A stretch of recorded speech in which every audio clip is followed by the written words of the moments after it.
अस्सलाम वालेकुम। तो आज की हमारी वीडियो एक पॉडकास्ट की तरह होएगी और मेरे साथ एक गेस्ट हैं और ये गेस्ट एक बड़े स्पेशल इंसान हैं। It was always my dream to study abroad and मैंने पहले इनकी वीडियोस देखी, ठीक है। तो उसको देख के मैं फिर क्या कहते हैं जब खुद एक्सपीरियंस में आया तो उनके साथ मेरी जान पहचान हुई and she is always been very inspiring. तो क्या कहते हैं now she is also like a friend to me.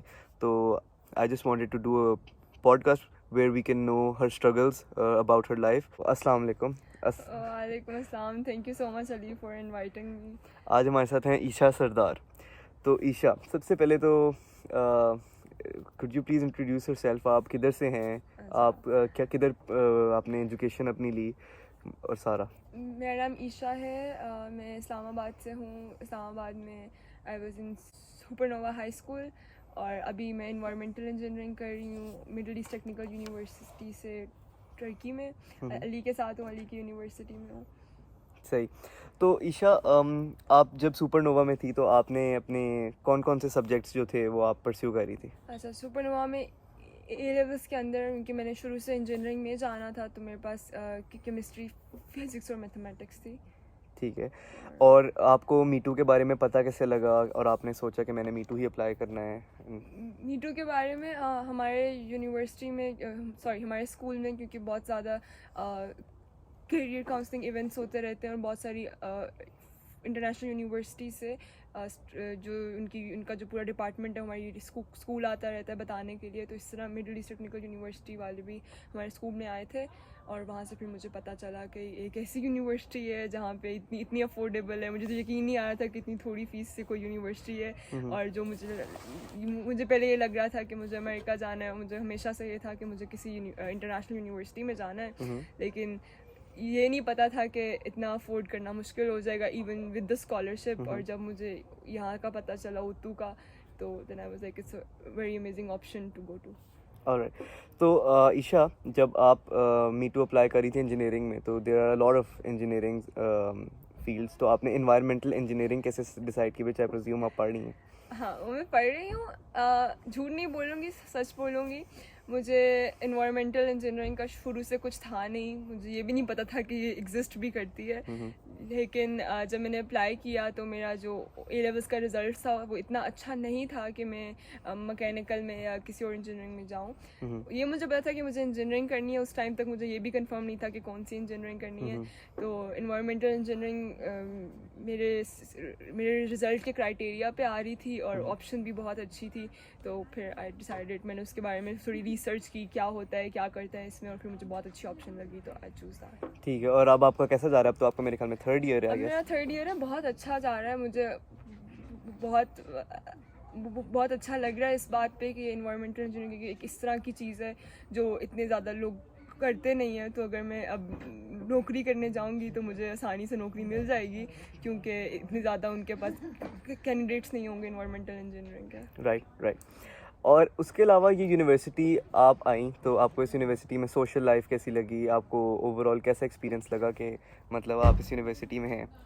Would you like to change this experience? कि आप अभी भी चाहती हो कि आप किसी और तरीके से होती, और बैलेंस आपको मिला कि नहीं? देखो, अब ज़ाहिर है जब मैं यहाँ पे आई थी तो मेरी बहुत सारी एक्सपेक्टेशंस थी, थोड़ी सी पूरी हुई, थोड़ी सी नहीं पूरी हुई। ऑब्वियसली यहाँ के टर्की में सबसे पहली जो प्रॉब्लमेटिक चीज़ मुझे लगी वो यही कि ये लोग टर्किश लैंग्वेज में बात करते हैं। इवन दो मेरी मेरी इंग्लिश यूनिवर्सिटी है और मुझे ये पता था कि अच्छा इंग्लिश में पढ़ाएंगे वहाँ पे तो बाकी लोगों को भी इंग्लिश आती होगी इर्द गिर्द। तो मेरे लिए इट वॉज अ वेरी क्या कहते हैं उसको, shocking it was a experience. Shocking experience for ठीक मी है। कि क्या यहाँ पे नहीं आती इंग्लिश इतने लोगों को, सही और सही। अब मुझे तर्किश सीखनी पड़ेगी या अब मुझे तर्किश में करना पड़ेगा। वो एक थोड़ा सा था मेरे लिए ट्रॉमेटाइजिंग कह लो experience. Actually it was pretty traumatising, लेकिन फिर आहिस्ता आहिस्ता फिर आहिस्ता आहिस्ता थोड़ा मैंने एडजस्ट किया। फिर टर्की में बहुत सारी बहुत अच्छी चीज़ें हैं, यहाँ पे बहुत सारे पाकिस्तानी लोग हैं, इंटरनेशनल लोग हैं, और उनके साथ अब मैं फिरती हूँ, घूमती हूँ, तो बिल्कुल ऐसा ही लगता है। अब तो ऐसा ही लगता है कि मैं पाकिस्तान की किसी यूनिवर्सिटी में पढ़ रही हूँ जहाँ की एजुकेशन बहुत ज़्यादा अच्छी है, बिकॉज जितने पाकिस्तानी हमारी कम्युनिटी में हैं हमारे इर्द गिर्द, तो बिल्कुल भी इस तरह नहीं फील होता कि मैं कोई बहुत ऐसी जगह पे हूँ जहाँ पे अकेली हूँ। सही। अच्छा ईशा, जब आपका मीटू का एक्सेप्टेंस आ गया और अब आपने डिसाइड कर लिया, तो firstly how was it mentally for you कि अब आप एक्सेप्ट हो गई हैं और living all your life in Pakistan, and also this is also big factor to that you're a female, तो आपने अपने पेरेंट्स को कैसे कन्विंस किया? Were they open to listen to you, let you go to another country? तो तो कैसा experience था आपके सबसे लिए? पहले तो मेरे पेरेंट्स को ऑलरेडी ये बात पता थी जब से मैं स्कूल गई थी कि यूनिवर्सिटी के लिए मुझे पाकिस्तान से बाहर जाना है। अच्छा। और वो हमेशा से बहुत सपोर्टिव थे इस बारे में। ठीक है। और वो इवन मेरे लिए स्कॉलरशिप अपॉर्चुनिटीज़ ढूंढ रहे थे। बाबा अपनी रिसर्च कर रहे थे, मामा अपनी रिसर्च कर रही थी, मैं अपनी रिसर्च कर रही थी। अच्छा। तो वो हमेशा मेरे सपोर्ट में थे इस चीज़ से। ठीक ठीक। तो उनको बिल्कुल भी मुझे कन्विंस करने की ज़रूरत नहीं पड़ी। But you probably know people जिनके साथ ये मसला वगैरह हाँ, होता है। ऑब्वियसली देयर आर पीपल जिनके साथ ये प्रॉब्लम होती है, उनके पेरेंट्स सपोर्ट नहीं करते हैं। लेकिन वो मेरे ख्याल में पेरेंट्स इसलिए ज़्यादा स्ट्रिक्ट हो जाते हैं क्योंकि उनको पता होता है कि हमारा जो बच्चा है वो रिस्पॉन्सिबल है इतना कि बाहर जा सके कि नहीं जा सके। हर वालिदैन को अपनी औलाद का पता होता है कि वो किस तरह की है।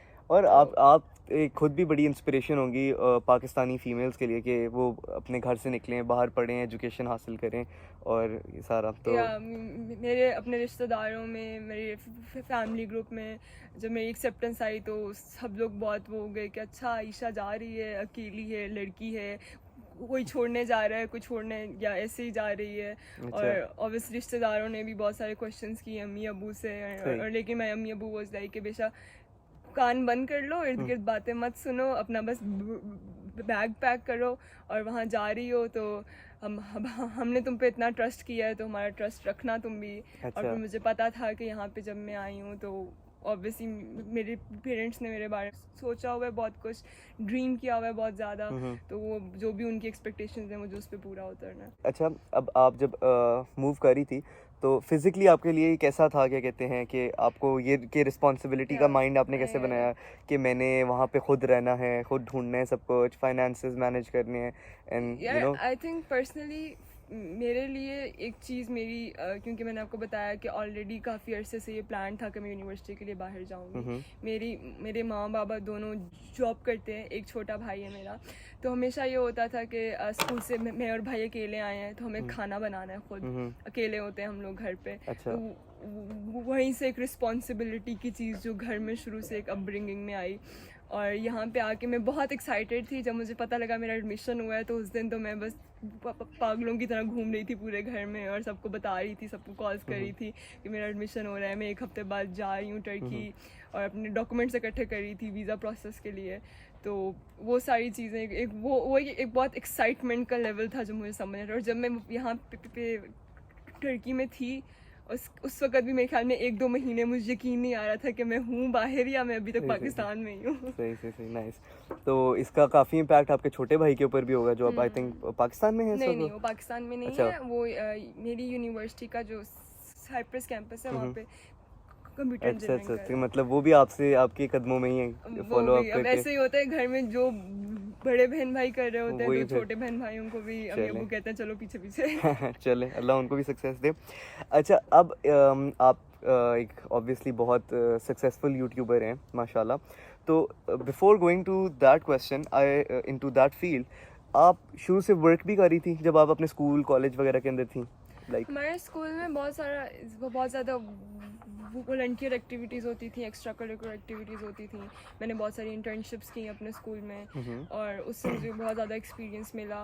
लेकिन शुरू से ये था कि अच्छा अगर आप 18 ईयर्स के हो जाते हो तो जिस तरह अमेरिका में और बाकी जगहों पे, पाकिस्तान में तो इतना कॉन्सेप्ट नहीं है लेकिन बाकी जगह पे स्टूडेंट पार्ट टाइम जॉब्स वगैरह करते हैं।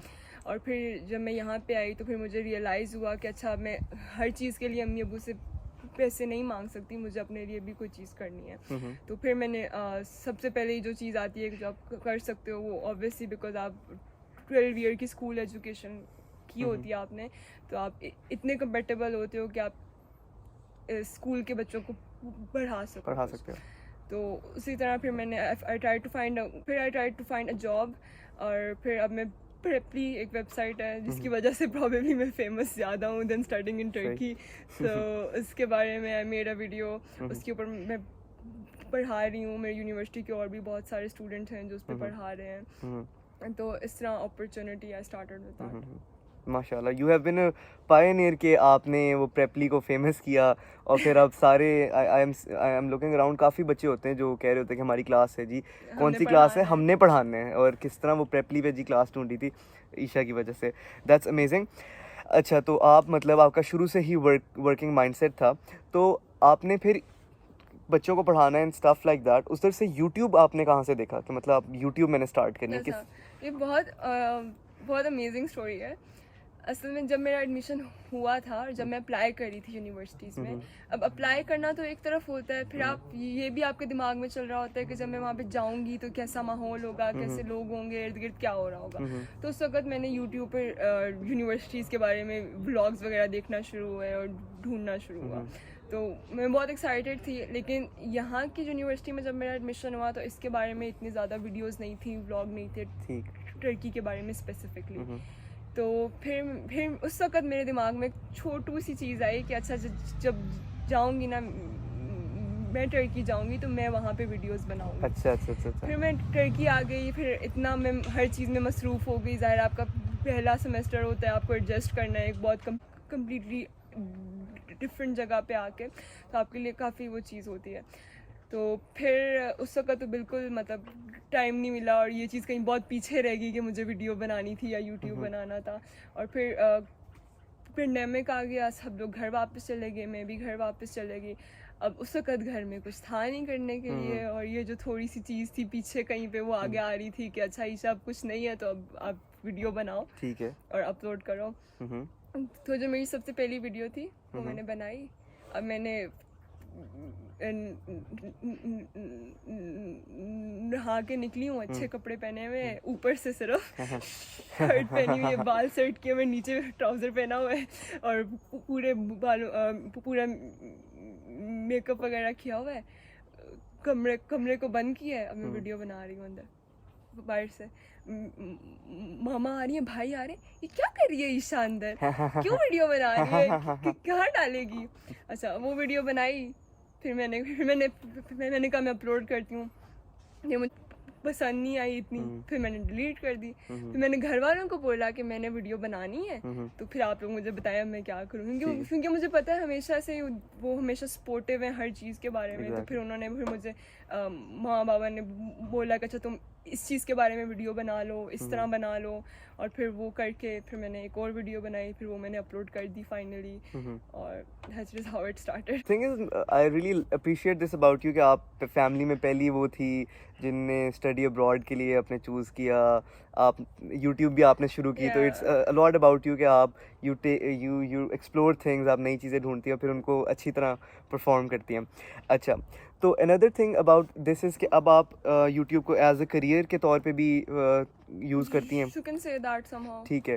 तो but your initial motivation was not कि मैंने इससे नहीं, it was एक never करियर के, that me ठीक, earning money. इस वक्त भी my initial is not के my thing is not कि मुझे पैसे कमाने ठीक है, हैं यूट्यूब से। Probably इसलिए पिछले 6 महीने से मेरी कोई वीडियो नहीं आई, इवन दो मुझे बार बार मेरे इर्द गिर्द आप मेरे और दोस्त, मेरे घर वाले प्रेशराइज कर रहे हैं कि अच्छा ईशा वीडियो बना लो, क्यों नहीं बना रही हो, कोई व्यूज़ नहीं आएंगे, फिर तुम्हारी मोनेटाइजेशन हुई है तो पेमेंट नहीं आएगी। लेकिन फिर मेरे लिए स्टिल द थिंग कि जब मेरा दिल कर रहा होता है वीडियो बनाने का, जब मेरे पास इंफॉर्मेशन दिमाग में होती है कि मुझे ये बात लोगों को बतानी है, तो उस वक्त I make the video. So basically जब आपके दिमाग में आइडिया आता है कि किसी को हेल्प कर देगा कोई, हाँ, तो आप वो चूज़ तो कर लेते उस हैं। वक्त वो मैं चूज़ करती हूँ और मैं वीडियो बनाती हूँ। कोई प्रॉपर स्केड्यूल पे नहीं चल रही होती हूँ, या ये नहीं होता कि अच्छा बार बार अपलोड करना है ताकि कांस्टेंट व्यूज़ आते अच्छा रहें, अच्छा तो अच्छा, मेरे लिए इट्स नॉट दैट। ठीक। अच्छा, आपने बीच में मोनेटाइजेशन की बात की, तो फॉर एग्जांपल अगर किसी को हेल्प करने के लिए ही आप उनको सजेस्ट करें कि अगर उनके पास कोई ऐसी चीज़ है जो दूसरों तक जा सकती है, अगर किसी का शौक़ है, किसी स्टूडेंट का आपकी तरह, कि वो एक सक्सेसफुल यूट्यूबर बने अपनी अंडर ग्रेजुएट के एक्सपीरियंस में, तो व्हाट वुड यू सजेस्ट कि उनको ये करना चाहिए, नहीं करना चाहिए, अर्निंग्स आर गुड और नॉट, और ये कैसा एक क्या कहते हैं एनवायरनमेंट है जो यूट्यूब का है?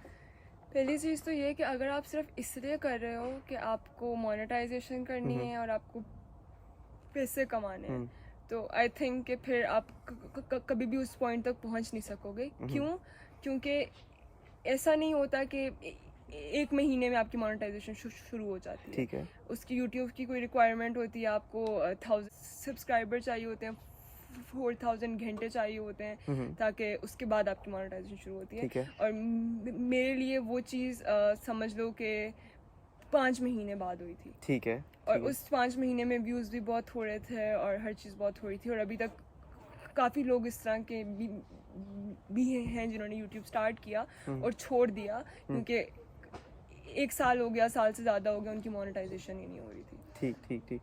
तो मैं अपनी तरफ से फिर यही बात बोलूँगी कि अगर आपका कंटेंट अच्छा है, बिकॉज अभी यूट्यूब मार्केट में इतने व्लॉगर्स हैं, इतने कंटेंट क्रिएटर हैं, तो अगर आपका कोई इस तरह का कंटेंट है जो बहुत थोड़े लोग बना रहे हैं या कोई भी नहीं बना रहा है, तो वो और कोई इस तरह का कोई यूनिक आइडिया है आपके पास, तो आप उसके बारे में वीडियो बनाओ और उस चीज़ को आगे लेके चलो, तो आपकी फिर वो जो लोग हैं वो आपकी चीज़ देखेंगे। डू यू थिंक कि उसके अलावा आपकी कोई कॉस्ट्स थी, कोई आपने महंगा कैमरा लिया या आपने मेरे पास कौन सा फ़ोन था, पता नहीं, हुआवे का कोई फ़ोन था, उससे मेरी जो 1-2-3 वीडियोज़ हैं उससे आई हैं। उसके बाद माइक्रोफोन वगैरह कुछ भी नहीं था। I just started with that. फिर आहिस्ता आहिस्ता मुझे रियलाइज़ हुआ कि अच्छा बैकग्राउंड आवाज़ बहुत आ रही है, तो फिर मैंने कमरे की खिड़की खोल के उसके सामने बैठ के वीडियो बनाती थी ताकि रोशनी बहुत अच्छी आए। अच्छा। और मुझे कोई इक्विपमेंट्स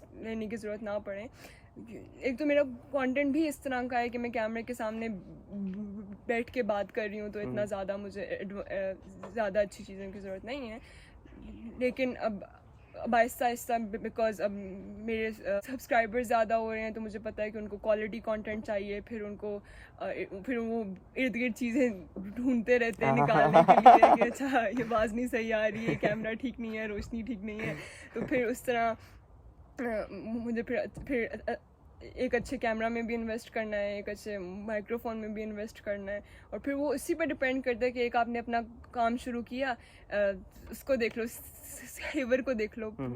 पहले वो सिर्फ एक बिरयानी लगाता था एक ठेले पे, और फिर 5 लोग आए, फिर अगले दिन 15 लोग आए, उसने कहा मेरा तो खाना बहुत अच्छा है, तो वो उसने एक्सपैंड करना शुरू कर दिया। Now it's like a very huge restaurant in Islamabad. तो इस तरह होता है आपके, ये भी यूट्यूब भी बिल्कुल इसी तरह है। आप you start with the smallest and then you expand depending on आपकी कितने जो लोग हैं वो आपको देख रहे हैं और आपकी क्वालिटी कंटेंट क्या है। ठीक हो गया। अच्छा, और यूनिवर्सिटी में आके इसी तरह की आपने कोई और भी हॉबीज़ या सोसाइटीज़ या इस तरह की चीज़ें ज्वाइन की जो आपकी क्यूरियोसिटी को फीड करती रही या आपको बिजी रखती रही, आपकी एक्टिविटीज़ थी? यूनिवर्सिटी में अभी इस वक्त मैं इरास्मस वाले क्लब के साथ हूँ। अभी मैं उनकी कम्युनिकेशन मैनेजर हूँ। नाइस। इंशाल्लाह एक सेमेस्टर बाद I will be the vice president और president, I don't know, maybe, but इंशाल्लाह। तो उसमें ये था कि मेरा बहुत ज़्यादा इंटरनेशनल स्टूडेंट्स के साथ इंट्रैक्शन था, क्योंकि एरास्मस में हाँ भी एक्सचेंज पे आए हैं, आपको पता है हर एक सेमेस्टर बाद अलग लोग आते हैं, अलग अलग कंट्रीज से आते हैं, तो उनके साथ आपका इंट्रैक्शन होता है, आप उन मदद करते हो बहुत सारी चीज़ों में, रेजिडेंस परमिट में, यहाँ पे एडजस्ट होने में। उसके बाद आप उनको घुमाते हो, इर्द गिर्द अनकरा घुमाते हो, पूरा टर्की घुमाते हो, ट्रिप्स लेके जाते हो। तो वो एक मेरे पास एक अलग एक्टिविटी है to actually just like you know. Nice. तो आपने अब तक तो काफ़ी ज़्यादा शहर कवर कर लिए होंगे टर्की के। नहीं, मैंने इतना ज़्यादा नहीं किया, मैंने अंटालिया देखा हुआ है। कोई एक्टिविटी? नहीं, एक्चुअली अभी हम लोग अभी जो विंटर ब्रेक हुई थी उसमें हम लोगों ने 5-6 जगह देखी थी ईस्टर्न टर्की में। अच्छा। इरास्मस के साथ अभी तक मैं एक ट्रिप पे भी नहीं गई, क्योंकि जब भी वो ट्रिप प्लान करते हैं तो मेरा एग्जाम होता है तो I had to stay here. लेकिन ओवरऑल जो आपकी ईस्ट और वेस्ट साइड की टर्की जो आपने एक्सप्लोर किया, काफ़ी लोग ये भी जानना चाहेंगे, फॉर एग्जांपल कुछ टूरिस्ट भी अगर आना चाह रहे हैं, तो आप क्या टर्की के बारे में उनको कहेंगी कि जगहें कौन सी जगहें हैं? यार डिपेंड करता है कि आप पार्टी करने आ रहे हो या आप टर्किश हिस्ट्री देखने आ रहे हो। ठीक। अगर आपको टर्किश हिस्ट्री देखने जाना है तो ऑब्वियसली टर्की की जो ईस्टर्न साइड है वो पूरी हिस्ट्री से भरी हुई है।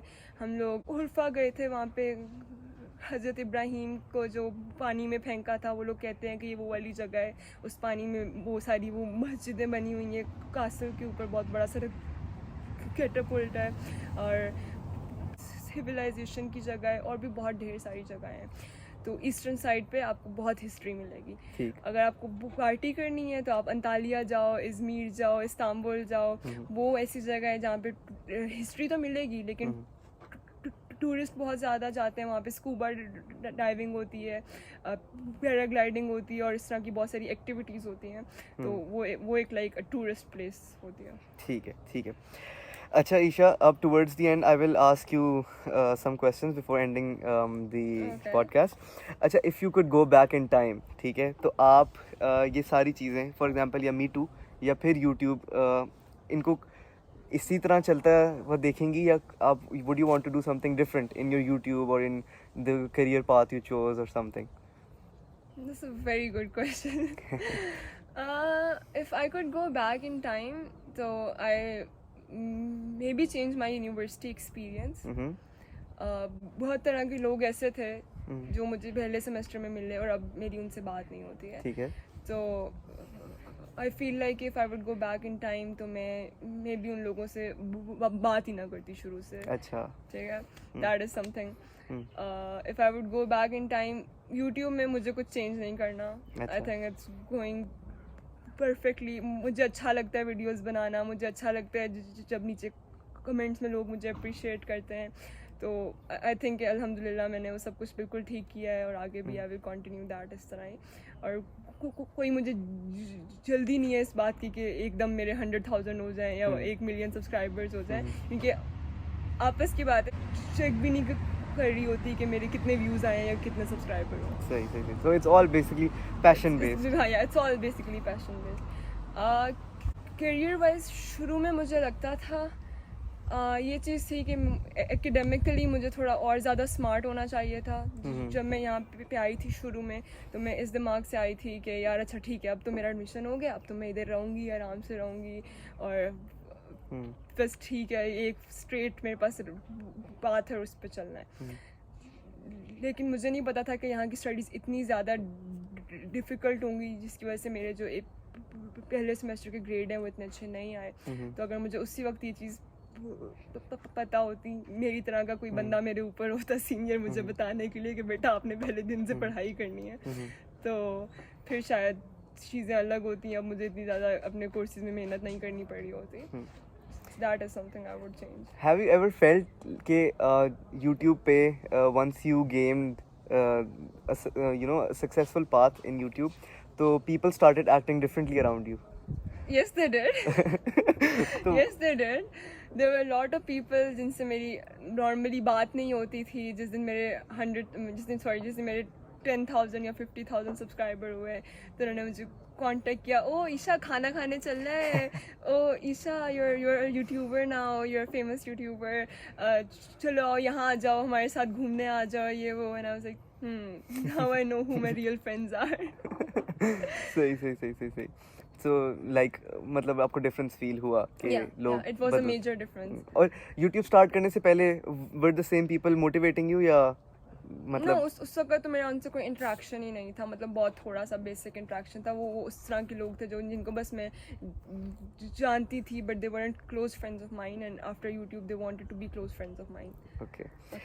और जो मेरे ऑलरेडी क्लोज फ्रेंड्स थे वो अभी भी इधर ही हैं और बाद में भी ऐसे ही रहेंगे, तो उनमें कोई फ़र्क नहीं पड़ता कि मेरा YouTube अच्छा जा रहा है कि नहीं जा रहा, या मेरा करियर जो है वो अच्छा जा रहा है वो नहीं जा रहा। वो हमेशा पहले भी थे मेरे साथ, अभी भी they're gonna stick with me. I hope so. चले, तो thank you so much Isha Sardar for being here. She is been a beacon of inspiration for so many people, for me at least. और इनकी वीडियोस बड़ी अच्छी होती हैं, informative होती हैं। जिसने भी टर्की, इन्होंने पूरे मुल्क को ही कवर किया हुआ है, सारी यूनिवर्सिटीज़ इन्होंने अच्छी रिसर्च की हुई है, and she is very inspiring specially for the females of Pakistan in empowering them. तो thank you so much Isha for taking out your time, और अल्लाह करे आपको और सक्सेस मिले इंशाल्लाह, और पढ़ाई में भी यूट्यूब में भी। Thank you so much, Ali. Thank you for inviting me again.